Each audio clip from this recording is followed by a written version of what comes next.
नमस्कार महाराष्ट्राला ज्या पद्धतीनं अनेक लोककला आहेत त्या लोककलेमध्ये एक सगळ्यात महत्त्वाची कला ती म्हणजे तमाशा कला। आणि तमाशा कला ही अत्यंत म्हणजे पूर्वीपासून अगदी आवडीनं त्या ठिकाणी चालत आलेली आहे। महाराष्ट्रामध्ये अनेक तमाशे होऊन गेले आणि या महाराष्ट्राला तमाशामध्ये असणाऱ्या सोंगाड्याची एक अनेक वर्षापासून प्रथा आहे। जर का तमाशामध्ये सोंगाड्या चांगला नसेल किंवा सोंगाड्याच्या रूपामध्ये मावशी चांगली नसेल तर तो तमाशा चांगल्या पद्धतीनं चालत नाही। तर आत्ताच्या काळात जर का बघितलं किंवा 1960 पासून 2025 पर्यंत एक नाव सोंगाड्याच्या बाबतीमध्ये या महाराष्ट्रामध्ये अत्यंत चांगल्या पद्धतीनं गाजतं ते नाव म्हणजे बालम पाचेगावकर। आता बालम पाचेगावकर म्हटल्यानंतर तुमच्या लक्षातच आले असेल की डोक्यावरती टोपी, विजार, शर्ट अशा पद्धतीची एक प्रतिकृती। तर आज बालम पाचेगावकर आज आपल्या स्टुडिओमध्ये आहेत। पाचेगावकर साहेब नमस्कार, आपलं स्वागत आहे AV9 मध्ये। खरंच तुम्हाला भेटून आनंद झाला आणि आम्ही अगदी लहानपणापासून तुम्हाला पाहतोय। अनेक तमाशामध्ये तुम्ही त्या ठिकाणी काम केलेलं आहे, अनेक सोंग तुम्ही घेतलेले आहेत, अनेक कृती तुम्ही त्या ठिकाणी केलेल्या आहात। होय होय। तमाशाची सुरुवात तुमची कशा पद्धतीने झाली आम्हाला पूर्वीपासून आम्हाला ऐकायला आवडेल। तमाशाची सुरुवात काय तमाशा मी शाळेला असताना काय आमच्या चुलत्या तमाशा पंढरपूरला यायचा। तिथं आल्यानंतर आम्ही बघायला जायचं। आयला चुलत्याला एवढी माणसं बघायचं म्हणलं आपण बी ही कला शिकली पाहिजे। तर पंढरपूरला शाळेला आम्ही असताना मी तिथून जी चुलत्या तमाशात गेलो, शंभरा पाचेगावकर त्यांच्या तमाशात गेलो ते तसाच गेलो, परत शाळेकडे लक्ष दिलं नाही। आई वडिलांनी मस्त आणण्याचा प्रयत्न केला पण मला काय मी ते तमाशा सोडून आलोच नाही। एक वर्षभर त्यांचं ते बघितलं ते कसे करतात काय नाही, मग दुसऱ्या वर्षापासून मी सुरुवातच केली तमाशामध्ये काम करायचे। तुमचं मूळ गाव? माझं मूळ गाव पाचेगाव बुद्रुक, तालुका सांगोला, जिल्हा सोलापूर। बरं, मग तुम्ही आता मगाशी बोलताना म्हणालात की 1960 पासून मी तमाशामध्ये आहे। होय।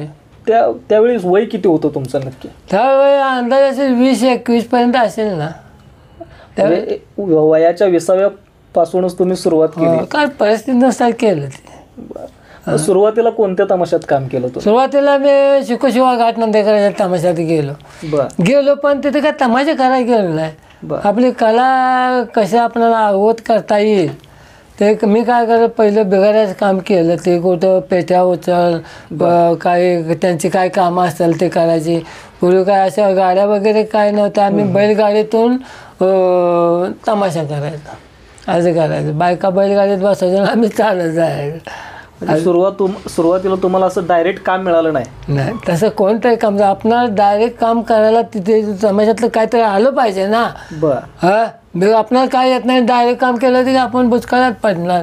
प्रथम तरी काय बोलतात काय नाही आपण अवगत करून घेतलं, नंतर दुसऱ्या वर्षापासून मी सुरुवातच केली तमाशा घाल डायरेक्ट एक नंबर। म्हणजे आता वय लहान होतं आणि घरची परिस्थिती पण तुमची बेताची होती, पण तमाशा क्षेत्रामध्ये जायचं असं म्हणजे कधी मनात आलं किंवा कसं सुचलं? तमाशा क्षेत्रात जायचं म्हणजे कसं झालं, परिस्थितीनुसार गेलो आम्ही तमाशात। आता परिस्थिती त्यावेळेला आमची बेकार, आम्हाला जमीन वगैरे काय नाही। वडील आम्हाला लहानपणी असताना टाकून गेलेलं, आमच्या लोकांच्या रोजगाराला जायचे त्या मालकानं जे काय आपल्याला जेवण दिलं असेल ते आमच्या खात नव्हती, ते आम्हाला आणायचे मुलांसाठी असं होतं। त्यामुळं म्हणलं आता आपण काय तरी केलं पाहिजे। आता तुमची घरची परिस्थिती बेताची होती। होय। तुम्हाला आता तुमचं लग्न त्यानंतर मुलं वगैरे, आता काही मुलं आहेत का? माझं मन कसं आहे सांगू का, ज्यावेळेला तमाशात गेलो त्यावेळेला आई म्हणलं आता मुलगा काय आपल्या हाताला लागत नाही, लग्न केल्यावर निदान आपल्याजवळ राहील। काय मी काय करायचं, मी घरातलं आमच्या आणि ती रोजगाराची बाजरी वगैरे काय दाणा आणलेला असायचं का नाही, मी आई बा कामाला गेली का सगळं गुंडाळायचं तमाशवाल्याचं देऊ जायचं आणि शिकायसाठी काय असं घडत। मग आमच्या आईने काय केलं, पोरगं तमाशात जाते वाईट वळण लागतंय म्हणून लवकर लग्न केलं। लग्न केलं पण मी ते काय केलं, मला कलाचा अवगत घ्यायची होती, कलाच मला शिकायची होती, करायचं सोंगाड्याचंच काम करायचं असं मी निश्चय केला होता। म्हणून ते त्यांच्यात ते शिकूशिवायचं प्रथम मी काम केलं तमाशा. आता तुम्ही तमाशामध्ये वेगवेगळे रूपं त्या ठिकाणी सादरीकरण करताय. कधी मावशी होत आहे, कधी पोलीस होत आहे, कधी पोस्टमन होत आहे. पण हे तुम्ही जो विनोद करता तो विनोद कसा सुचतो तुम्हाला, अचानक असं कसं येतं? आता मावशीचं काम, आता आपल्याला कृष्ण आवडलं, आम्ही आता बाजारला निघालो, डोक्यावर माठ वगैरे सर्व गवळण असतात, त्या गवळणीमध्ये मी मावशीचं काम करतो. म्हणून आता कृष्ण आडवतो, कृष्ण आपण आडवतोय, मग थांबवतो, काय कुठे निघालाय काय हे सगळं खाली ठेवा. मग मावशीची काम करणार ती त्याला दाब देते, तो कोण आम्हाला विचारणार, आमच्या पोटापाण्याचा प्रश्न आहे, आमची मुलं आहेत, आमचा बाजार जर नाही विकला गेला तर आमची मुलं काय खाणार. आम्ही त्या कृष्णाला उलट सुलट बोलतो. मग कृष्ण आम्हाला काय करतो त्याची लवकर माहिती समजत नसते, पण ते माहिती रूपात ते आम्हाला प्रबोधन करतो. काय बाबा मी कृष्ण आहे. मग आम्ही असाल तर कुठला कृष्ण आला असं तुझ्यासारखे लय कृष्ण बघितलं तर आम्ही तुझ्यासारखे असे आम्हाला लय आडवे येते ते, हे आम्हाला काय तसं पटत नाही, तुझी माहिती सांग म्हणजे तू खरा कृष्ण आहेस का नाही हे आम्हाला माहिती पडलं. मग ते कृष्ण माहिती सांगितलं, आम्ही त्याला जवळ घेतो, त्याची समजूत काढतो, बाबा असं करू नको, जास्त मस्करी करू नको, आम्हाला लहान मुलं आहेत, आपण पोटाचा प्रश्न आहे, तो जर आमची नासाडी केली तर आमचा पोटाचा उदरनिर्वाह कसा चालणार, एवढ्यापर्यंत जातं. मावशी करणं हे म्हणजे कोणाचं तरी काम नाही, त्यामध्ये महिलाचे जे ॲक्शन असते, बोलणं असतं, या सगळ्या गोष्टी त्यामध्ये येतात. एखादा डायलॉग आठवतोय का मावशीचा? आता मावशी करायचं म्हणजे कसं आहे माहीत आहे का, त्या मावशी करायचं म्हणजे नुसतं कपड्यावर करणं, पातळ नेसायला लागतं त्याला, पातळ नेसून सर्व मुलांना गोळा करून मावशीनं चला गं पोरीनो, आपल्याला वेळ झाला आहे, घरचे कामं आटपा. मग आता असं मावशी बाजारला निघाले का नवरामध्ये झाडवतो, नवरा आलं तर बाजारला जायला नाही, एवढ्या गडबडीने कुठे चाललेस, मला थोडं पाजून तर जा म्हणतं. नवरा म्हणतो तर काय पाजून जा, अगं मी आजार आहे तुला माहिती आहे नाही, जर औषध पाज आणि मग जा. नाही तर थोडं माझं दाब म्हणतो, काय तर काय दाबू, अगं मी माझा हातपाय दुखतात, थोडं मला दाब म्हणा, थोडं गरम पाण्याने शेक आणि मग जा. अशी नवरासुद्धा आम्हाला आडकाठी करतो त्यावेळेला मावशी कामाला, त्याची समजूत करून आम्ही निघून जातो.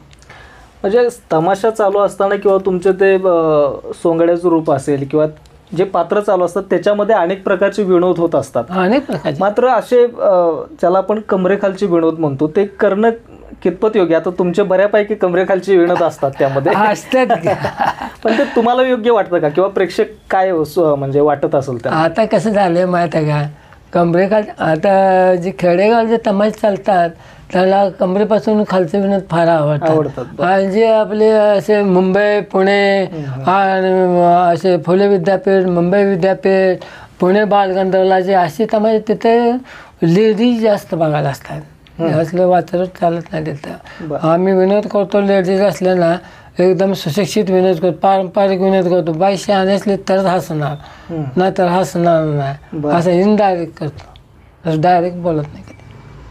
आता तुम्ही गेल्या अनेक वर्षापासून काम करताय महाराष्ट्रात, कुठल्या कुठल्या ठिकाणी तुम्ही काम केलं किंवा महाराष्ट्राबाहेर? असं महाराष्ट्राबाहेर दिल्लीचे अपर आले गणेश शिंदे म्हणून, गणेश शिंदे ना, गणेश चंदन शिवे, त्याला माझी भूमिका फार आवडते. दिल्लीला आहे काय, नंतर खासदार श्रीनिवास पाटील, तिकडले मंत्रालयातले सर्व गायकवाड, खंडू गायकवाड वगैरे सगळे मंत्रालयातले जे आहेत ना सर्व लोक मला संपूर्ण ओळखतात.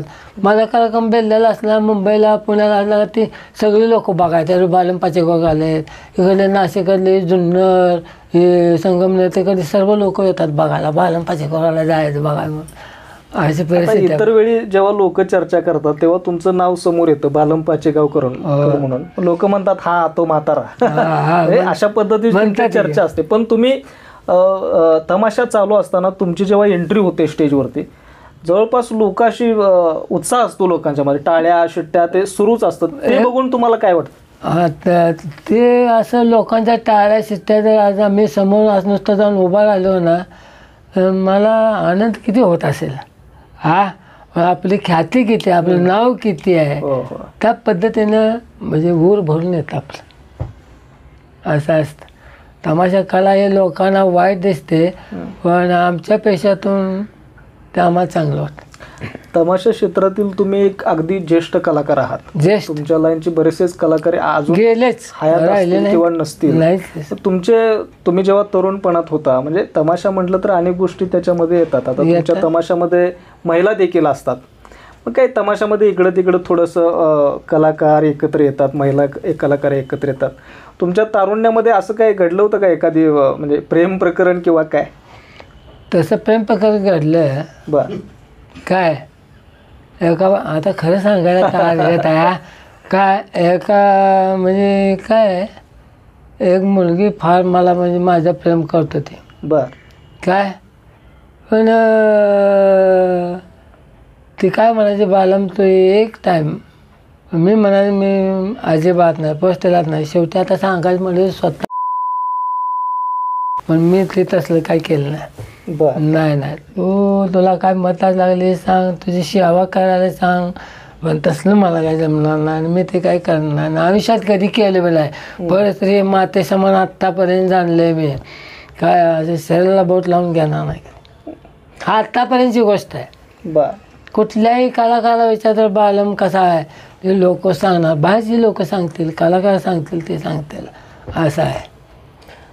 तुमचं खरं नाव बालक कांबळे असं आहे? माझं खरं नाव बालक दामोदर कांबळे. बर. प्रेमाने सर्व लोक म्हणतात बालम पाचेगावकर. हे बालम नाव कधी पडलं, कसं पडलं? बालम ही असे जे कोणीतरी का असं जे ह्यांच्यातल्या अरे बालम आलाय ते सर्व कलाकार आले, ते बालमच नाव पडलं माझं. आता कसं आहे, आता राजापूर तासगाव तालुक्यातलं राजापूर, तिथं मला तमाशाला बोलले बालमचा तमाशा सांगायचा. मग तिथं मी त्या लोकांना माहीत आहे मुसलमानात आहे ते. काय मग तिथे सगळे मुसलमान प्रत्येक घरात मला जेवायला ना बालम पाचेगाव कशाला बालम आलाय काय. तमाशाला जाताना प्रत्येक जण 5-5 रुपये देणार बालम, आणि आमच्या जातीतला आहे म्हणून. बर बर. आता मी तिथे सांगू बाबा मी मुसलमान नाही, मी कसं आयची बऱ्याच गावात तिथे आहे.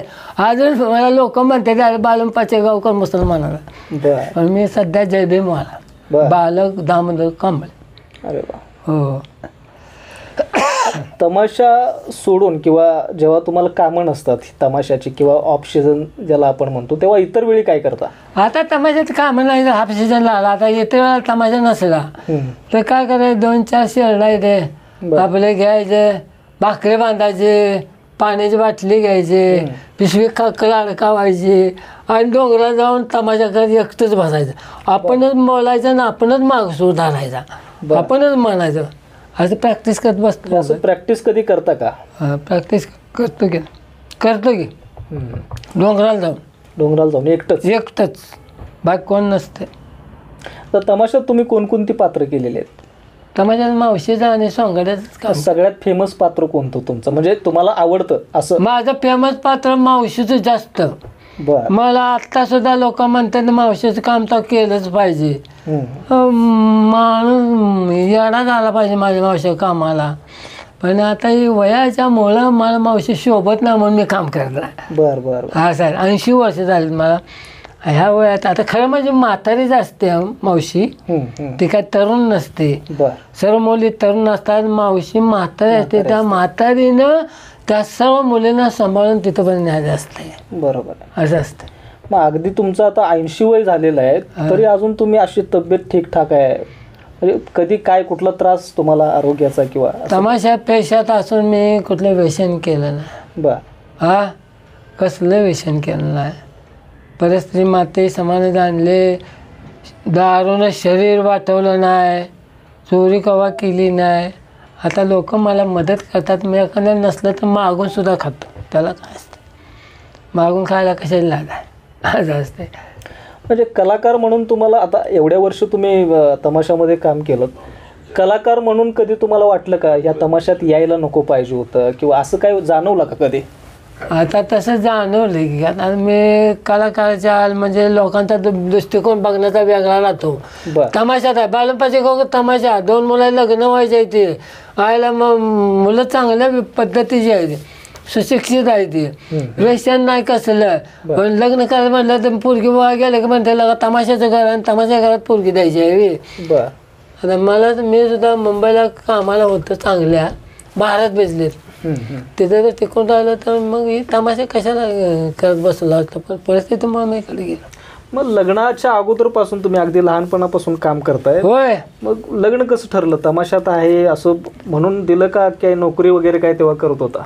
पूर्वी कसं होतं माहिती आहे काय बघत नव्हती काय हात कसा माहिती आहे पोरगा चांगला दिसला निर्वेशने जा त्याला करून खाते पोरगी द्या म्हणून पूर्वीची लग्न होत होती.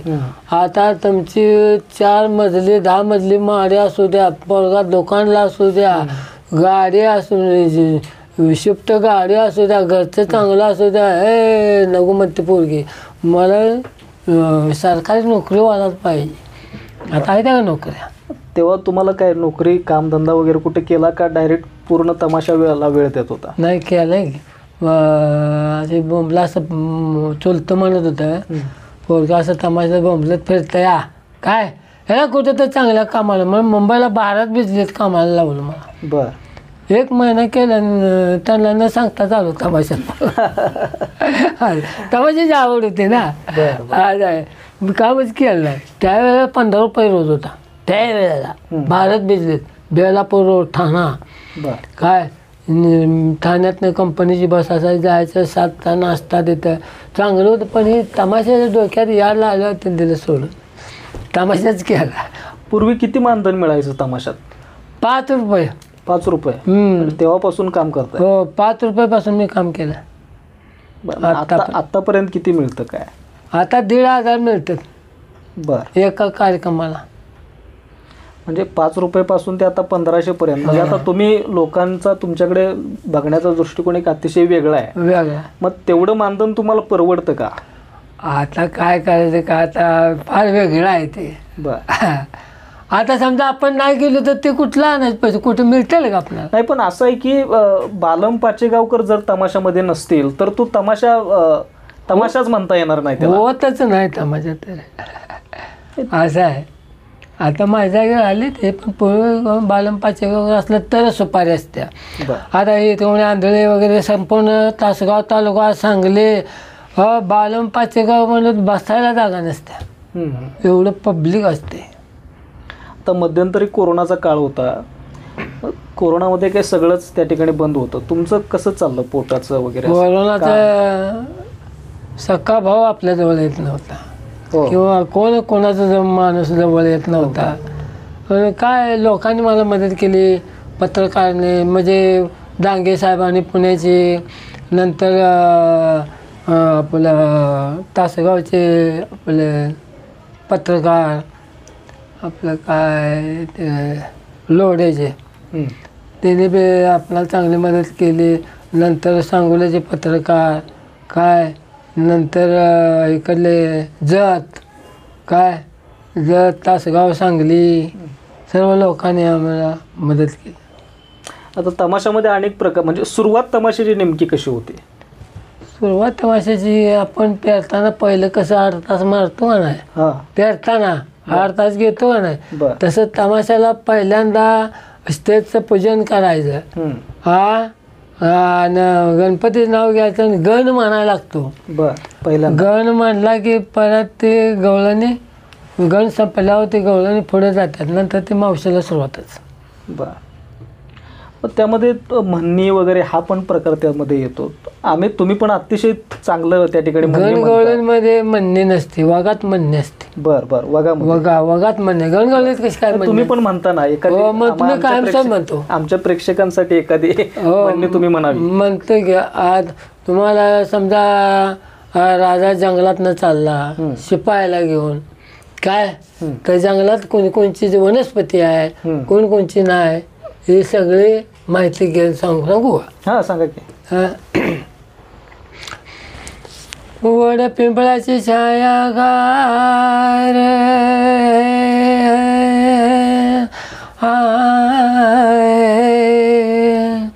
वड पिंपळाची छाया गार वन शोभेल झाड मनोहर हेव्या शिरीच्या दानाचा शेजारे हिरी बाबळ गंध हिवर शिवण पारुशी पिंपळ चन्नाच्या बरोबर पिंपळ अंध्रुक मोही सालफळ उदत्याचा जळतो देवा मोर अराटी कराटी पांढर फळी हेल मानकेचं झाड आहे नार तर तिने पटी बडाचा शेहर रिष्ट्या साळुंकी फुलांचा भार आणखी गोटभर धाटी लोखंडी अशी बारा तोंडी आणखी ती फळफुटी न वाघाटी न वेल चढतात झाडावर आंबीर हळसाती बक मावळा मिरी मिठी मिठी गोंदन तुतू शेरणी उन्हाळी लाजळू सब्जा सकुमार बेबी आवळ्याला हिंता ती पोरं आणखी ती गवंड न बाळवी तिला फार वैद्याचा उपदार संदळ सोनकिडा झाडापत्याचं 12 महिने सुताक त्यावर श्रवणा दिवशी होतं उद्धार ब्राह्मण बोलतात मंत्र जरसाला बघा हे हातगा हिंगण शिवरी फुल फुले येते त्याला प्रेमळ केवड्याचा सुगंध चालला खरं चाला एवढं म्हणजे अगदी मागासूर असतं. आता त्याला वाद्य वगैरे असलं तर ते अतिशय उत्तम ढोल होणारच. पेटी जर असलं ना याला ते माणूस असं तुम्ही स्वतः तयार करता का? म्हणणी म्हणायला काय काय लोक 1000-500 देतात आम्हाला म्हणणी झाली पाहिजे म्हणून झाडांची नावं घेतली पाहिजे बर. अशी म्हणणे असते. आता तुमचं तमाशातलं एक फेमस पात्र म्हणजे पोलिसाचं असतं, हो असते. हवालदाराचं. हो असते. ते कसं सुचतं किंवा हवालदाराचे डायलॉग एखादा? आता त्याचं कसं आहे माहीत आहे का, आता पोलीसमध्ये गेलं बाबा आता लेट का झाला आज, बर, राजा पहिला जातो आम्ही मागून जातो, मग ते राजा विचारतो लेट का झाला, तर ते राजाने आम्हाला लेट का झाला, लेट आजच्याबद्दल झालं आणि म्हणून झालं. आपण काय झालं ते सांग ना. अहो काय महाराज विचारताय, जरा घरची अडचण होती. काय अडचण होते? आईला माती देऊन आलो. बर. आईला माती देऊन आलो म्हणजे अहो काय बोलतोच काय? हो आईला माती, आता आई मी तोपर्यंत माती देऊन आलाच. अहो काय महाराज का तुम्हाला कळतं का नाही, आईला माती देऊन आलो म्हणजे काय मी जेवी तेव्हा हो आईला घर सारवायला माती पाहिजे होती, ती आईला घर सारवायला माती देऊन आलो. अशा पद्धतीचे विनोद असतात. म्हणजे अनेक विनोद सुचतात होते ते असं असते. म्हणजे गेल्या अनेक वर्षापासून 1960 पासून तुम्ही याच्यामध्ये काम करता. आत्ताचे जर का तमाशे बघितले तर कुठंतरी त्यामध्ये हा विनोदाचा भाग कुठंतरी मागं पडत चाललाय, जो माणसांसाठी महत्त्वाचा आहे. मात्र अलीकडच्या काळात फक्त गाणी किंवा मुली नाचणं हाच प्रकार आहे. आता तमाशा कला हे बुडत चालली आहे. लोकांना ते आता काय झालं, हे आता बाकीचे तमाशा आहे ना, हे वर्षामध्ये उघडं नागडं लोकांना दाखवायचं, त्यामुळे म्हातारी माणसं तमाशा बघत नसते. ते काय मग बाया काय करते, हे तो 100 दिलं, त्याने 100 दिलं, त्याने 100 दिलं, त्याच्या पुढं डान्स करायचा, ह्याच्या पुढं डान्स करायचा, त्यामुळं मारामारी हाणाहाणी होते. हे आताची पद्धत ही अशी चालू आहे. पण खरं ऐकायला म्हणलं वगनाट्य ऐकायचं असतं, म्हणणे असते, एखादी कथा मस्तपैकी असते, अशापैकी असते. तसं आमच्या तमाशात चालतं. वगनाट्याचं माणसं 1000 माणसं बघायला असतात, माणूस रडवून घालला गेला पाहिजे असं आमच्याकडे वगनाट्य आहेत. असं आहे. आता आम्ही आहे ना, असं आम्ही बायकासनी असं ही नंगानाच करू देत नाही. आपण पोटाला आलो आहे त्या पद्धतीने काम करायचं, असे लंकापाचे त्यांना समजावून सांगते. अगदी महत्त्वाचं आहे. आता गेल्या अनेक वर्षापासून या महाराष्ट्रामध्ये तमाशा क्षेत्रातलं एक अत्यंत महत्त्वाचं नाव म्हणजे काळू बाळू. त्या काळू बाळूंच्या सोबत देखील तुम्ही काम केलंय, काय अनुभव होता? काळूबाळूच्या तमाशात मी काम केलं की आप्पा ते होते त्यावेळेला, पण मी काळूबाळूच्या तमाशात काम केलं, पण मी सोंगाड्यात नाही काम केलं. पण झेल म्हणजे मागं सूर जे असतो ना, पुढे जे काय म्हणतात गणगवलं ते झेलला होतं. काळूबाळू माझ्या पाठीवर असे थाप मारायचे. आमचा कुठं चंबूरला तमाशा होता काळूबाळूचा, आणि त्यांच्यातला जो सोंगाड्याचं काम करणार जे माणूस राहिला नाही तो गैरहजर झाला. गैरहजर म्हणजे कुठं बाहेर गेला तो आलाच नाही. पब्लिक लागलं वरडायला तमाशा चालू करा. त्यावेळेला मी तिथं काळूबाळूच्या सोंगाड मावशीच काम केलं त्यावेळेला एकदाच. आता तुम्ही म्हणजे वयाच्या पूर्ण उत्तरार्धात आहात, होय. काय नेमक्या अपेक्षा आहेत म्हणजे आत्ताच्या कलाकारांकडून असेल किंवा समाजाकडून?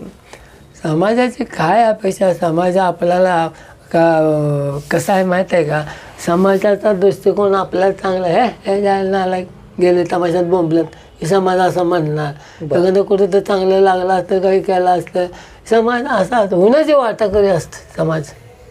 नाही, समाज काही म्हणू, पण तुम्ही एवढ्या वर्ष काम केलंय, तुम्ही समाधानी आहात का या क्षेत्रात? कसं आहे माहीत आहे का, आपल्याकडं पैसा नाही, बर, पैसा म्हणून नाही, पण आपलं नाव हे आहे जास्त महाराष्ट्रात, त्याचा मला अभिमान जास्त आहे. मग आता एखाद्या माणसावर कोटी रुपये आहेत, मग 10 मजली इमारत आहे, आणि त्याचं नाव महाराष्ट्रात आहे का? नाही. बाल गंधर्वला जगाचा उद्योगपती, महाराष्ट्राचा उद्योगपती विश्वासराव पाटील पुण्याला बाल गंधर्वला येऊन माझ्या पाया पडलं. मी लाजलो, अहो पाटील का कर, अरे बाल म्हणला, जर मी पैशात मोठा असलो तर माझ्यापेक्षा तुझी कला मोठी आहे, म्हणून मी तुझं पाय धरले. पैसे दिले आपलं मला त्यांनी, काय पण माझं मला लाज वाटले. असे विश्वासराव पाटील. कुठंतरी आमचा तर पाचेवा तमाशा असला ना, बेल्ल्याला असो, पुण्याला असो, मुंबईला असो, विश्वासराव पाटलाला वाजत आणते ते. आज आहे तिथून त्यांना माहिती आहे मी बालम पाचेगावकर कोण आहे ते. बरं बरं. अगदी शेवटचा प्रश्न आहे, आता तुमची मुलं आहेत किंवा सहकुटुंब आहे, कुटुंब व्यवस्थित ठीकठाकपणे चालतं का? म्हणजे सगळा तुमचा तमाशा जर का त्या कामाचा विचार केला किंवा तुमचं वेतन वगैरे हे सगळं जमेत बसतं का सगळ्या गोष्टी? या कसं आहे माहिती आहे का, आता मुलं करते झाले ते, बरं, त्यांना हे तमाशा आवडत नाही. पण मी आता काय आता कसं आहे, एकदा माणसाला चांगला आलं तर पुसतो का? आता मी किती जर चांगला राहण्याचा प्रयत्न केला तर कुठं जाल तिथं माझं नाव आहे. बरं, हा डाग मोजू शकत नाही. तर मुलं मला काय बोलत नाही, अजिबात शब्दसुद्धा काढत नाही. ते काय आपण 4 पैसे मिळतात त्यांना नेऊन देऊ खावा म्हणून, असं आपली वाईट भावना ना. तर आता सध्या कुठल्या तमाशात काम करत आहे? आता सध्या मी जयसिंग लता लंका पाचेगावकर यांच्या तमाशामध्ये काम करतो. काय सोंगाड्याचं काम करतो, मावशीचं काम करतो, 1 नंबर. तर नक्कीच आपण बघितलं की या महाराष्ट्रामध्ये एक अत्यंत फेमस असणारं नाव, 80 वर्षाचा म्हातारा, तो म्हणजे बालम पाचेगावकर. आता तुम्ही सुद्धा अगदी तुमच्या लहान काळापासून बघितलं असेल की बालम जे आहेत ते कशा पद्धतीने त्या ठिकाणी काम करतात, त्यांची विनोदी शैली असेल. मात्र त्यांनी बोलत असताना एक खंत व्यक्त केली की बाबांनो, समाज आजसुद्धा अशा प्रकारचे जे कलाकार आहेत त्यांना कुठंतरी अजून त्यांना न्याय मिळत नाही त्या कलाकारांना, किंवा समाज त्या पद्धतीनं त्या कलाकारांच्याकडं बघत नाही, त्या दृष्टीनं बघत नाही. आता त्यांची मुलं किंवा काय, त्यांना मगाशी सांगताना पण त्यांनी सांगितलं की मुलांना देखील बाहेरून लोक म्हणतात तुझे वडील तमाशात करतात, हे करतात, ते करतात. पण हा कुठंतरी जो दृष्टिकोन आहे आत्ताचा तो बदलला पाहिजे अशी मामांनी खंत व्यक्त केलेली आहे आणि इच्छा व्यक्त केलेली की बाबा समाजानं सुद्धा एक कलाकार म्हणून, आता कला ही लोकांच्या अंगची असते, हाडातून ती कला येते. आता अनेक तुम्ही पडद्यावरती किंवा चित्रपटाच्या माध्यमातून कलाकार बघत असाल, मात्र पडद्याआड जे असे जे कलाकार आहेत त्यांनी आयुष्यभर त्या ठिकाणी आपले कलेला आयुष्य त्यांनी संपूर्ण दिलं. मात्र त्या कलाकारांना प्रसिद्धी आहे, नाव आहे, मात्र समाधान कुठंतरी आजच्या काळामध्ये मिळत नसलेलं आपल्याला बघायला मिळतं. कारण त्यामध्ये सामाजिक परिस्थिती असेल, आर्थिक परिस्थिती असेल, म्हणजे अनेक गोष्टी त्यांच्या त्या ठिकाणी आडव्या येतात. तर कुठंतरी आपण पण समाजाने त्यांना डोक्यावरती घेतलं पाहिजे आणि आवश्यक असणारी मदत किंवा आणखी काही गोष्टी त्यांच्या बाजूनं आपण सर्वांनी कराव्यात अशी मी अपेक्षा व्यक्त करतो. आणि बालम मामा, आपण AV9च्या स्टुडिओमध्ये आलात, तुम्ही आमच्याशी गप्पा मारल्यात, त्याबद्दल आपलं मनपूर्वक आभार व्यक्त करतो. धन्यवाद.